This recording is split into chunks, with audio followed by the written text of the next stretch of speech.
बिहार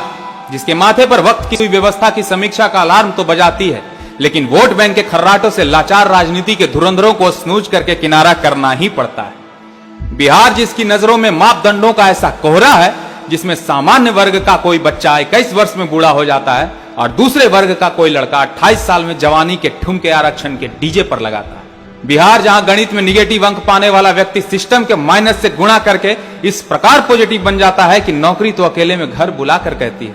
ए जी हमको रखिएगा। तालियों की गड़गड़ाहट में न्यू इंडिया का नारा भले ही भावनाओं की थाली में संभावनाओं को सजाकर निकलती तो एक सुनहरे भविष्य की तरफ है, लेकिन समझौतों के लहर में अतीत के बुलबुले यकीनी तौर पर हैरान तो करते हैं। चलिए माना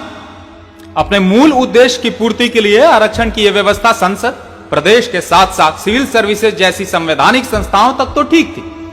लेकिन इस व्यवस्था को टेक्निकल, मेडिकल और आर्थिक क्षेत्र के विशेष योग्यता वाले पद प्रतिष्ठानों पर थोप के अव्यवस्था की नींव योग्यता के पैमानों को शर्मसार इसीलिए करती है क्योंकि इन क्षेत्रों में योग्यता से समझौता बनारस जैसे शहरों में पुलों का गिरना या फिर सरकारी विद्यालयों में शिक्षकों को राष्ट्रपति का नाम तक ना पता होने से जाहिर होता है। देखिए, हिंदुस्तान की गलियारों में प्रतिभा तो उस कंकड़ की तरह है जिसे वक्त के हथौड़ों से पीटना ही उसके भविष्य के नक्काशी का आधार बनती। जिम्मेदारी के बोझ तले संस्कारों की गठरी बांधकर कोई युवा कंपटीशन के जंग में कूदता तो ऐसे है मानो जमीन हिल जाए।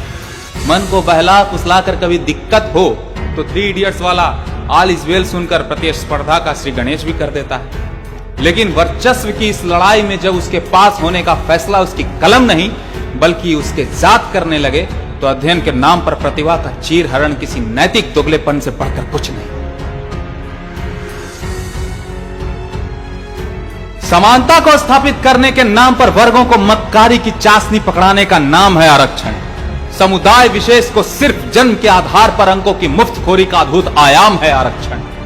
अद्भुत इसलिए क्योंकि जन्म के समय अगर किलकारियों की आवाज से जात पात पता चल जाती तो साहित्य के हर एक कोने से शब्दों के माटी से ऐसा महल बनता जिसमें लोगों की नुमाइंदगी उनके कर्म से नहीं बल्कि आन बान और शान से बनी आरक्षण के शीश महल से होती। इसीलिए वक्त की यह मांग है कि बदलता हिंदुस्तान बदलाव की एक ऐसी कहानी लिखे, बदलता बिहार बदलाव की एक ऐसी कहानी लिखे जिसमें अवसरों की समानता ही भविष्य की पहली ईंट साबित हो। भविष्य जो विद्यमान हो, भविष्य जो कायनात के गगन में दैदीप्यमान हो,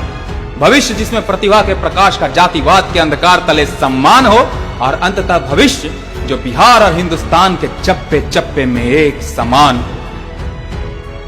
धन्यवाद।